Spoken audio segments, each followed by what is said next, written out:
tawar menawarnya makin tertutup, makin mudah untuk dikontrol. Karena itu biasanya yang dorong adalah yang sekarang sudah punya kekuasaan di DPRD. Jadi ntar gampang ngaturnya. Ya akhirnya yang diurus bukan tentang gimana caranya sembako turun, gimana caranya supaya pasar diperbaiki, tapi orang yang bersuara yang diberesin. Iya, gitu ya. biar nggak berisik. Biar nggak berisik. Kita cuma dianggap noise nanti. Orang kemudian mengaitkannya dengan bagaimana akhir-akhir ini media itu banyak yang dikontrol, kira-kira begitu. Iya, contohnya aja Jakarta nih, koalisi penguasa kan maunya Ridwan Kamil kan waktu itu. Tapi orang Jakarta bisa nggak nurut, sehingga yang menang bukan Ridwan Kamil. Itu contoh aja. Bahkan di beberapa tempat Bangka Belitung ya, yang dibuatkan kota kosong, jadi dipastikan yang menang adalah si yang itu gitu. Kalah. Taunya warganya memberontak dengan dia milih kota kosong, kalah deh orang itu. Nah, pemberontakannya dimungkinkan karena sistemnya terbuka, karena pemilihan langsung. Bayangkan itu semua bakal ditiadakan.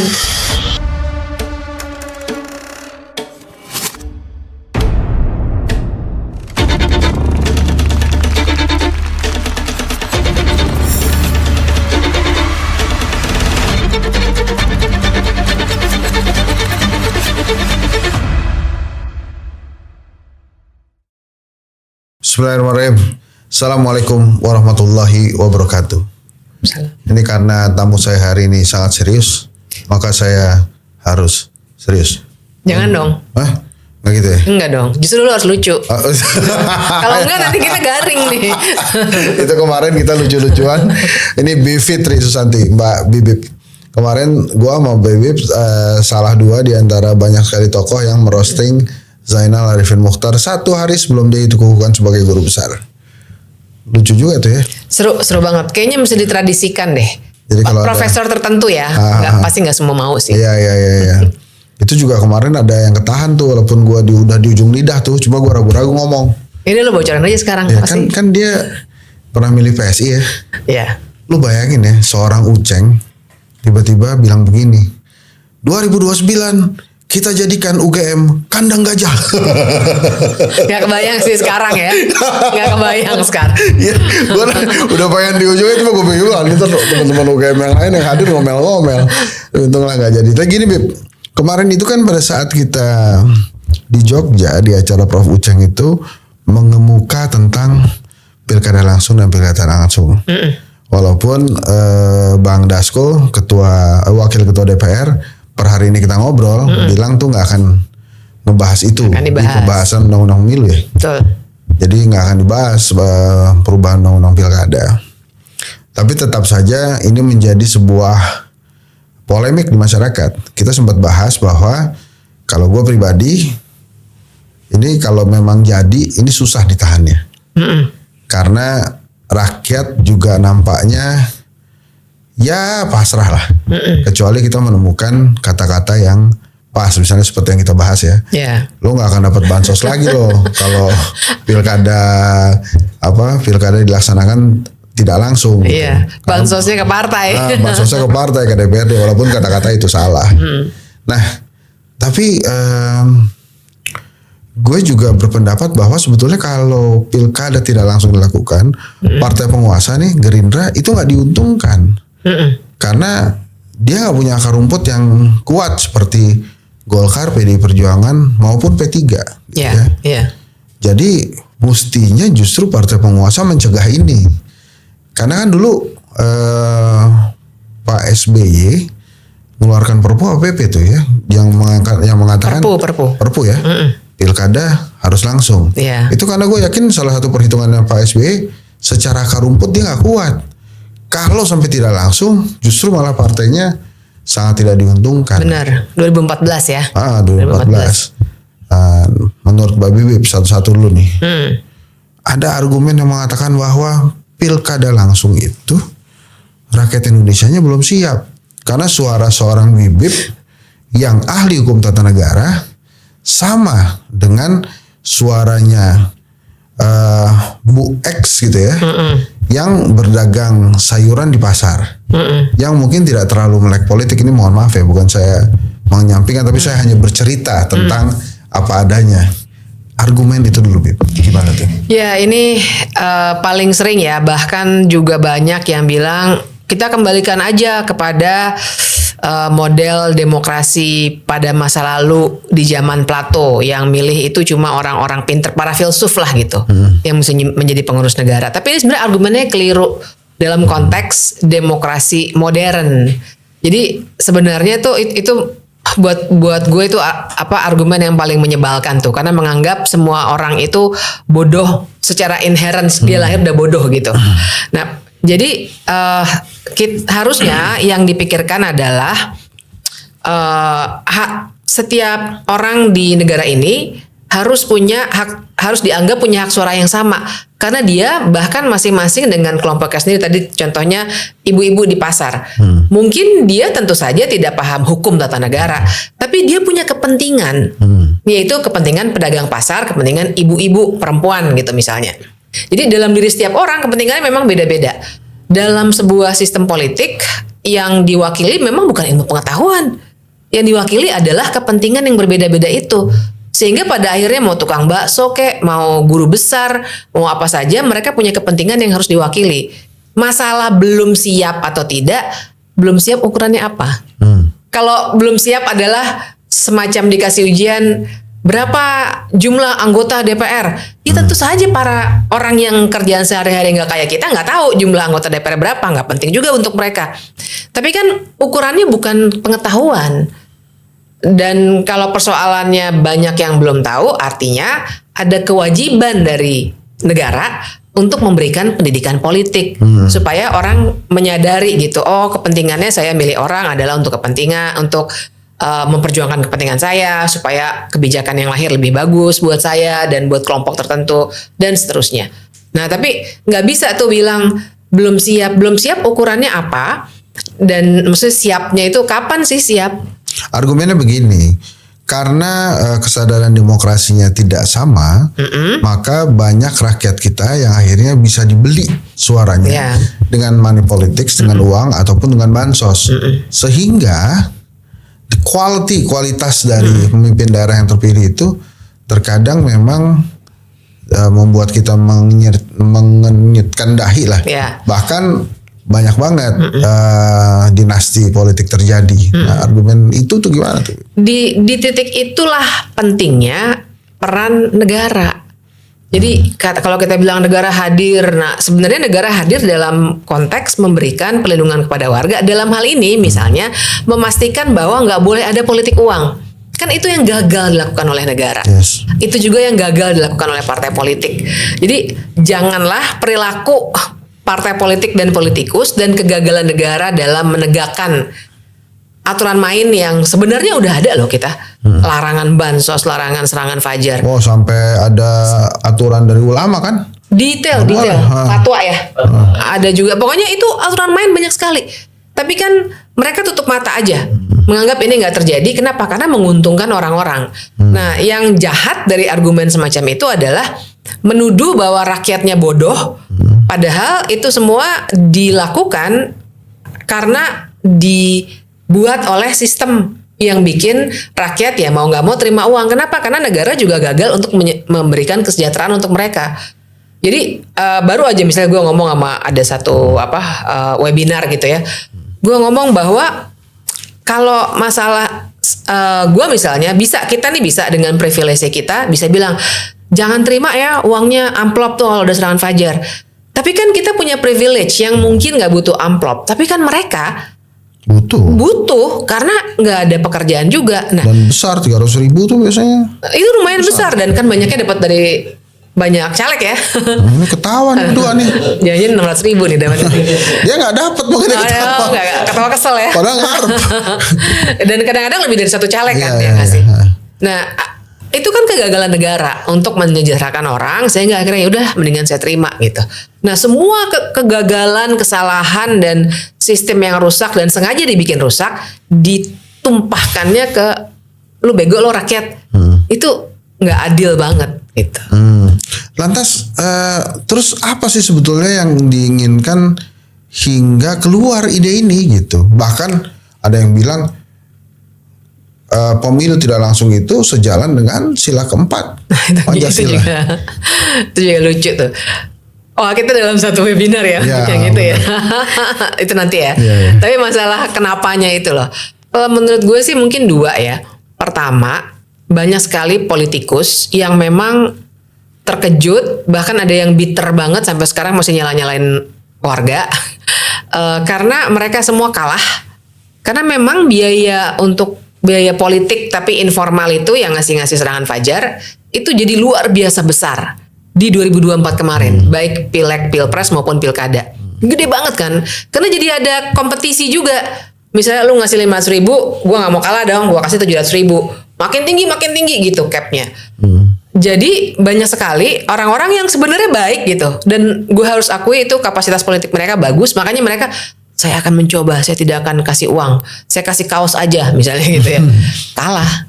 Nah, mereka bitter banget, sampai sekarang masih bego dasar nih rakyatnya gini. Sehingga mereka menganalisisnya gejalanya aja ini tanpa berpikir bahwa orang menerima uang dan ada kompetisi ngasih duit gila-gilaan karena aturan mainnya nggak dijalankan. Bagian itu nggak dianalisis gitu, sehingga udahlah kita balikin aja pilkadanya menjadi tidak langsung. Jadi ngambil shortcut. Tapi yang kedua tentu saja untuk memudahkan kontrol. Ini sih yang paling penting, memudahkan kontrol ini. Karena artinya kan nanti bisa mereka bisa memastikan sendiri ini giliran siapa ya yang jadi kepala daerah nih di antara partai-partai itu sendiri. Dan artinya dengan mengatur seperti itu pasti ada bargain dong. Lu gue jadiin kepala daerah Jawa Barat, gue mau apa aja ntar lu penuhin loh. Gue mau konsesi yang ini lu penuhin. Jadi tawar menawarnya makin tertutup, makin mudah untuk dikontrol. Itu sebenarnya keinginannya itu.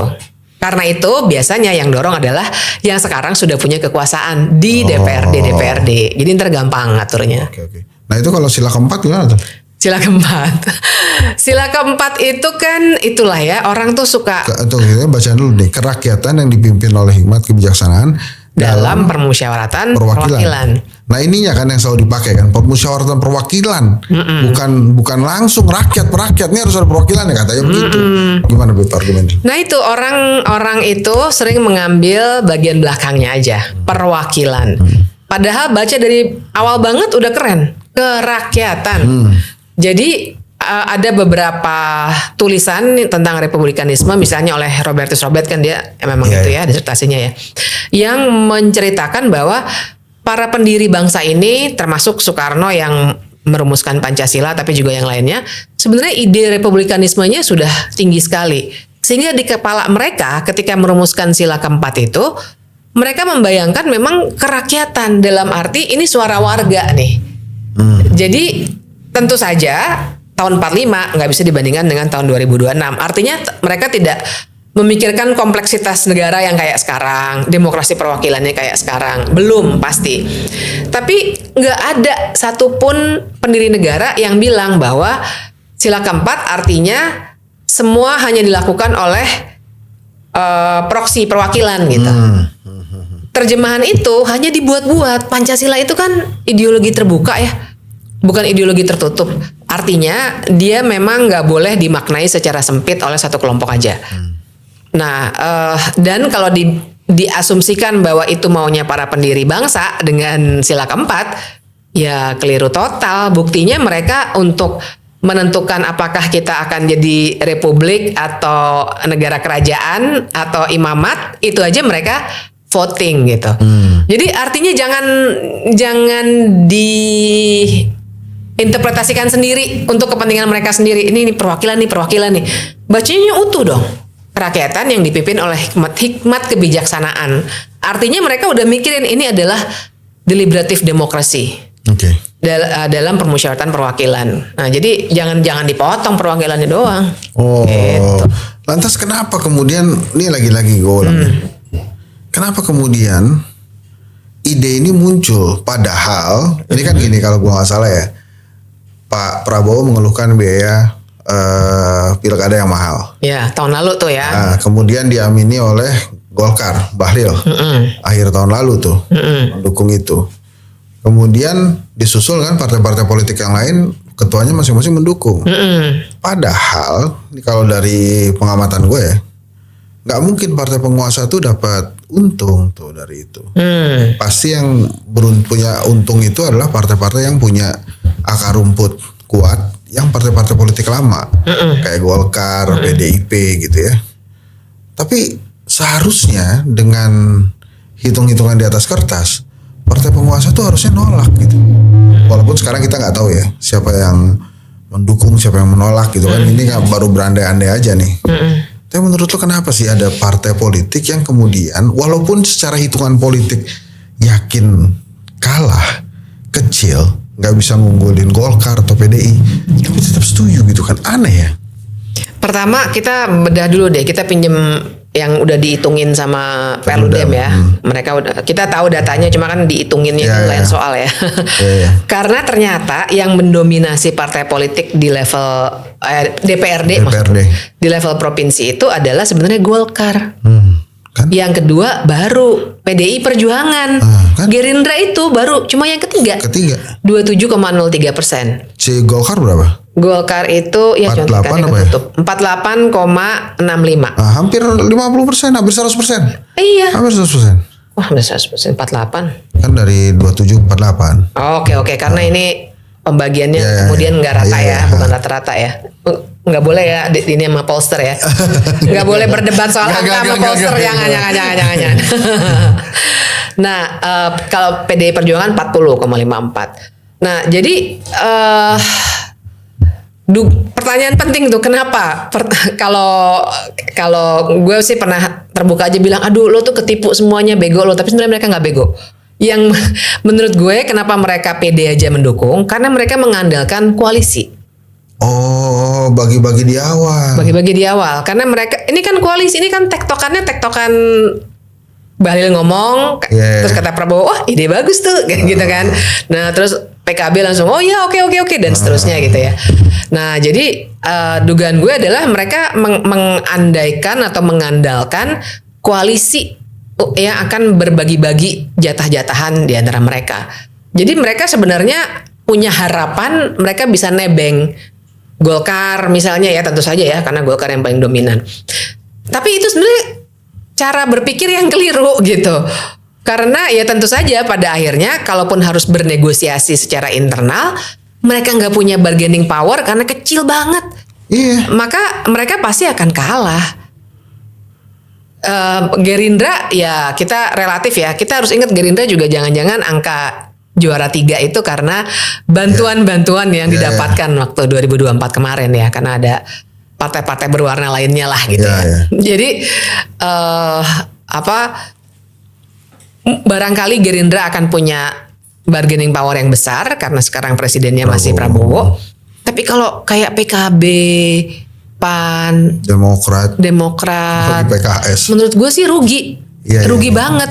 Mereka mau dapat di mana coba kalau hitung-hitungan? Apalagi kalau bicara provinsi ataupun kabupaten kota yang strategis ya. Iya, tapi kalau kemudian hitung-hitungan dari awalnya itu pembagian di awal, ya menyedihkan juga ya. Misalnya ingat kan Kaisang ngomong tuh, kita jadikan Jawa Tengah kandang gajah, ya kan? Oke lah, ini misalnya koalisinya kejadian. Terus karena PSI itu sekarang Jokowi lobby Prabowo oke tuh. Ya udah. Walaupun yang menang misalnya Gerindra atau yang menang misalnya Golkar, kasih aja dulu. Tapi lo mesti kasih ke PSI tuh. Jangan-jangan segala macam giles aja, ya kan? Enggak, jangan-jangan emang si Kaisang ngomong begitu tuh ada isinya tuh. Oh, iya. Ya makanya gue tuh sempat bilang, ini jangan-jangan emang udah disetujui bahwa dari awal ya ternyata Jawa Tengah itu bakal dikasih ke PSI gitu. Kan kita bisa ngebaca tuh. Gila, misalnya kemudian Jawa Barat mungkin akan dikasih Gerindra. Gitu ya, Golkar mungkin Sumatera Utara, Sulawesi Selatan gitu-gitu tuh. Kan kita udah bisa lihat ya. Nah, kalau sampai begitu kan aneh juga ya. Pembagiannya justru dilakukan di level elit gitu. Itulah pasti konsekuensi dari pemilihan yang diwakilkan oleh DPRD ini. Pasti pembagiannya di level elit. Jadi kita akan menganalisis gini terus, kita akan melupakan kondisi realita di masyarakat di bawahnya, karena jadi nggak relevan. Nah gini Beb, kan kita butuh rakyat ya. Kalau kita mau mencegah ini, rakyat harus bersuara juga. Iya. Gue pernah bilang waktu di webinar kita itu, kita pernah berhasil mencegah MA yang kemudian akan disahkan di DPR. Tapi waktu itu waktunya mepet, sehingga begitu rakyat turun duluan, nggak keburu nih langkah-langkah politik. Akhirnya rakyat menang, DPR juga oke lah, mereka menang juga gitu ya. Akhirnya nggak digubris tuh. Akhirnya Kaisang mungkin ya waktu itu buat Kaisang karena perdebatannya ada di sana, gagal dia maju sebagai gubernur. Tapi kan ini waktunya masih panjang. Yeah. Mereka masih punya waktu untuk konsolidasi politik. Sementara rakyat, menurut perhitungan gue, ini susah ini ditahan kalau si elit politiknya sudah oke. Nah gimana kita ngajak rakyat untuk, ini lu jangan sampai mengiyakan ini, atau jangan sampai nggak peduli gitu. Gue pernah usul kan, kalau lu sampai pilkadanya nggak langsung nih diambil sama DPRD, itu bansos sama money politics, duit-duit itu pindahnya ke DPRD loh. Iya. Dipindahin ke sana. Tapi kan itu sebenarnya pesan kunci yang salah tuh. Iya. Tapi gimana caranya kita yakinin rakyat ya bahwa udahlah jangan balik lagi ke yang dulu. Gimana tuh Bib? Iya, kalau kita mengasumsikan rakyat juga sebenarnya nggak seperti tuduhan sebagian akademisi yang bilang bodoh, maka sebenarnya kita tetap bisa menyuarakan bahwa lu tuh kalau kehilangan suara untuk milih kepala daerah, banyak banget hidup lo sehari-hari yang bakal terpengaruh. Bukan cuma soal duit tadi ya yang sebenarnya ilegal itu. Tapi kan memang hal-hal keseharian kita, mulai dari ngurusin sampah kayak di Tangsel itu yang udah menyebar kemana-mana, atau jalanan bolong-bolong kayak di Jakarta dan seterusnya, macet apalagi. Itu kan urusan Pemda tuh, bukan urusan pemerintah pusat. Itu jalan bolong di Jakarta apa di Bekasi Bib? Jakarta juga ada. Ada orang Bekasi ya. Nah, terus. Ya artinya kalau kita benar-benar kehilangan suara untuk menentukan siapa yang bisa ngurusin hidup kita sehari-hari, itu yang dekat banget sama kita, maka kita makin akan dicuekin oleh pengurus negara di level lokal itu. Mau sampah nggak diambil 2 bulan kek, ya lu nggak bakal milih gue, ibaratnya gitu kan. Mendingan gue tetap aja gue layanin nih. DPRD, hai, mau studi banding kemana hari ini? Mau ke Perancis, ayo. Di sini sampahnya nggak diurusin, bodoh, lu nggak bakal milih. Jadi kepala daerah akan lebih ngurusin DPRD-nya karena berpengaruh sama kepentingan politik dia. Biar dipilih lagi atau temennya dipilih lagi, ya langsung aja mendingan. Iya. Hari ini mau kemana nih studi bandingnya nih? Ini anak lagi mau sekolah ke Amerika. Oke, saya bayarin. Mendingan bayarin begitu daripada ngurusin apa kek urusan-urusan sehari-hari, banjir, segala macem lah hal-hal. Jadi kita nggak akan diurus aja ya? Kecil kemungkinan kita diurus. Kecil kemungkinannya diurus. Tapi ada elit politik ngomong gini Bib, nggak akan ditinggalkan kok. Nanti DPRD juga akan mendengarkan rakyat, sehingga yang akan dipilih atau yang akan maju kedua besar pemilihan DPRD itu adalah orang-orang yang memang diinginkan oleh rakyat.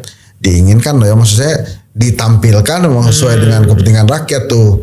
Tapi kan ntar yang milih DPRD juga. Tapi DPRD berdalih begitu. Enggak, kita nggak akan kita majuin orang yang rakyat nggak tahu siapa dia, tokohnya nggak pernah terinspirasi rakyat. Jadi kita pasti dengerin rakyat nih. Itu kata DPRD begitu. Pertama, selama sistemnya belum berubah, itu nggak akan terjadi itu. Karena sistem kita nggak memungkinkan, nggak memaksa anggota DPRD untuk mendengar konstituennya. Jadi akhirnya tergantung kepentingan aja. Kalau gue pengen nanti biasanya dekat-dekat pemilu baru ketemu lagi sama konstituen dan seterusnya. Tapi sistem kita nggak memaksa itu, sehingga kita nggak pernah ada bukti empirik bahwa nggak pernah ada bukti sampai sekarang bahwa anggota DPRD yang udah terpilih itu ngobrol lagi sama konstituennya. Karena nggak dipaksa oleh sistem, partai politik juga belum berubah sampai sekarang, maka akhirnya yang terjadi ya tergantung. Kalau memang anggota DPRD-nya baik, ya oke, ngobrol gitu. Jadi kita nggak punya jaminan bahwa itu akan terjadi. Itu satu. Tapi yang kedua, jangan lupa loh, ini teoretik banget, tapi menurut gue tetap semuanya biar paham ya. DPRD itu kan dipilih sebagai legislatif. Jadi kan dia sebenarnya tugasnya adalah membuatkan kebijakan-kebijakan, bentuknya salah satunya perda, anggaran gitu. Dia bukan dipilih sebagai eksekutif. Nah, kepala daerah itu kan eksekutif. Sistem yang memungkinkan kita cuma milih sekali anggota legislatif, kemudian legislatif yang membentuk pemerintahan, kepalanya namanya Perdana Menteri, sisanya jadi oposisi, itu namanya parlementer. Kalau lu pasti tahu itu, maksud gue biar semua pada sama-sama belajar. Kita sistemnya presidensil. Kalau mau berubah ya udah ubah total aja. Kita jadi sistem parlementer, mau nggak? Gue yakin nggak mau juga, karena kesepakatan amandemen setelah reformasi juga kan gitu.